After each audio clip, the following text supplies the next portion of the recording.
Teman, semakin hari wabah ini semakin melelahkan juga.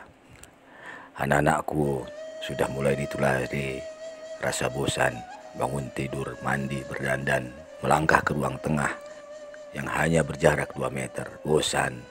Pergi ke ruang tamu yang tempatnya juga bersebelahan, bosan. Begitu berulang-ulang. Aku pun menghadapi masalah serupa, bahkan lebih, terutama karena harus menunjukkan ketenangan di hadapan mereka. Tenang saja, semua akan berakhir, tak ada yang abadi di dunia ini, ucapku, walau dengan kegamangan. Saya teringat emak dalam naskah Kapai-Kapai Arifin Cenur yang terus mengelus anaknya Abu dengan dongeng cermin Nabi Sulaiman agar bisa bertahan menghadapi hidup yang payah. Emak itu tentu juga resah dan payah mendapatkan hidup yang mengerikan, juga anaknya yang susah. Maka dibuatlah kisah tentang cermin tipu daya yang dapat memberikan kebahagiaan. Dengan cermin tipu daya, ujar emak, kuku-kuku dan taring-taring yang berjuta-juta itu seketika mencair sehingga hujan deraslah yang kini ada. Maka dalam kehujanan itu pun sang pangeran mengacungkan cerminnya dan terbukalah pintu gua dengan sendirinya. Langit telah kembali sebagai wajarnya yang penuh cahaya surya ketika sang pangeran memboyong harta permata itu ke istana cahaya di mana sang putri menanti di pelaminan. Dan bahagia, Mak? Tanya Abu. Selalu bahagia, jawab Mak. Berkat cermin tipu daya, Mak? Tanya Abu. Ya, berkat cermin tipu daya, jawab emak mencoba meyakinkan. Abu pun dapat terus bertahan melewati hidup yang sumpek, yang terkunci nasib kejam. Walau ia jadi buruh di bungkam industri, sekedar jadi angka menjelma sekrup dari kepentingan kapitalis, Abu masih bisa terus bertahan hidup karena mimpi ada cermin tipu daya yang akan menyelesaikan semuanya. Teman, akankah aku ceritakan dongeng yang sama pada anak istriku?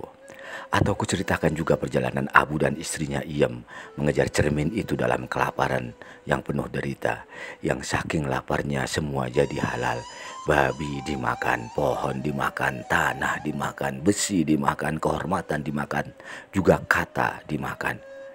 Saat babi musnah, mereka makan tangan sendiri, jari-jari sendiri disate, kuping sendiri digoreng, jempol direbus, kemudian satu persatu anak-anaknya dihisap impiannya, dihentikan nafasnya. Abu, seperti juga aku dan kau, mencari penyelesaian dari derita yang panjang. Ia mencari ujung dunia, tempat cermin tipu daya bisa dibeli. Semua sudah dijelajahi, tak ada yang dapat menunjukkannya. Semua menyatakan di sana, kecuali agama yang menyatakan di sini. Tapi Abu merasa kecewa karena agama tampak seperti nasibnya di pabrik, mengekangnya dan memungkamnya dalam kata enggi, enggi, enggi. Teman, aku tak akan menceritakan mitos atau dongeng. Aku menceritakan yang nyata saja. Mitos menipu, yang nyata menyadarkan. Tak ada cermin tipu daya yang bisa menipu semua penipu. Tak ada tokoh Nabi Sulaiman. Yang ada adalah dunia yang harus diterima apa adanya. Seperti kita menerima pisang. Tak semua pisang bisa dimakan. Tunggulah saat ia jadi matang. Tapi jangan terlambat karena ia bisa segera membusuk. Mentah, matang, membusuk bukanlah kutukan, itulah kenyataan. Saat mentah tunggulah, saat matang nikmatilah, saat membusuk kuburkanlah agar bumi jadi subur. Saat ini adalah saat membusuk. Itu terlalu filosofis, tak mungkin bisa dipahami. Akan kuceritakan saja junjungan kita Nabi Muhammad SAW. Dia yang Nabi dan Rasul, yang jadi alasan penciptaan semua hal, pernah juga mengalami derita panjang. Ia dan para pengiman pertama pernah dikucilkan di lembah Abu Thalib selama 3 tahun. Siapa yang menolongnya akan diancam oleh orang kafir Quraisy. Saat itu di manakah Tuhan? Apakah ia meninggalkan utusannya sendiri? Apakah Tuhan lari dari tanggung jawab? Lalu apakah Muhammad SAW mengimpikan cermin tipu daya? Tidak, Muhammad SAW menghadapi itu semua dengan penuh sabar. Dulu kau yatim, akulah yang memeliharamu. Dulu kau bingung, akulah yang membimbingmu. Dulu kau kekurangan, akulah yang memenuhi kebutuhanmu. Bisik Tuhan pada Muhammad dalam surat Ad-Duha. Muhammad SAW mengiyakan pernyataan itu. Kini lanjut Tuhan pada surat yang sama. Tugasmulah mengurusi anak-anak yatim itu, orang-orang dan anak-anak yang tanpa pegangan itu. Buatlah mereka tidak limbung. Mereka yang kekurangan itu penuhilah kebutuhannya. Pantulkanlah nikmat yang pernah aku berikan padamu untuk yang lain. Fa'amma bini'amati rabbika fahadits, bisik Tuhan lagi pada akhir surat Ad-Duha. Maka dengan pengalaman ditolong Tuhan pada masa lalu itu, Muhammad SAW meredakan kebosanan dan kemarahan di lockdown di lembah Abu Talib. Dulu pun aku mengalami hal seperti ini. Mungkin begitu Muhammad mengelus anaknya Fatimah yang baru 2 tahun. Tapi percayalah, setiap gelap malam menjanjikan pagi di ujungnya sana. Rumi berbisik, dulu Samsi Tabris guruku mengajariku ini padaku. Kesabaran muncul saat kau punya pandangan jauh ke depan, saat kau melihat semuanya sebagai proses. Jadi tahukah kau arti sabar? Sabar terbit bila kau melihat duri sekaligus juga bunga mawarnya, saat kau melihat malam sekaligus cahaya fajarnya. Teman, aku akan mencoba cara ini. Akan kukatakan soal proses, soal malam yang tak akan gelap selamanya, soal fajar yang baru muncul justru setelah warna gelap malam semakin mengental gulitannya, soal Nabi Muhammad SAW yang di lockdown 3 tahun lamanya. Jika anakku bertanya, dan bahagia apa?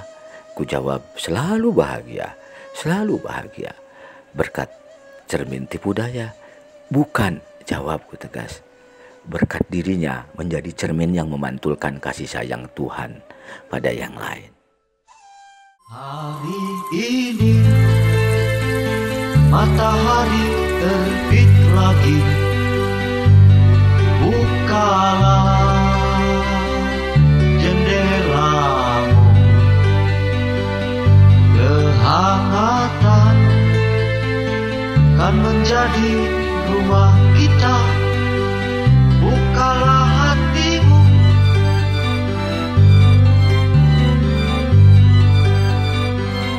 jantung di dada bersitalu menabuh irama.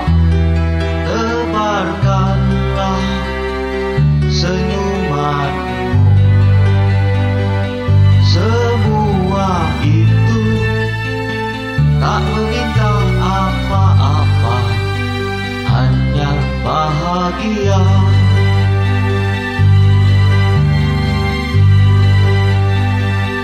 Di halaman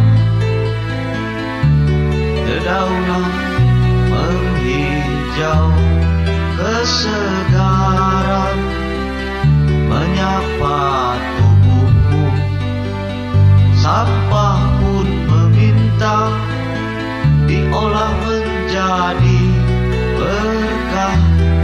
Sebarkanlah cintamu,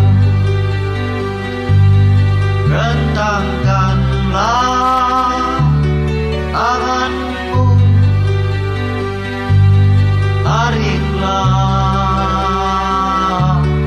nafasmu.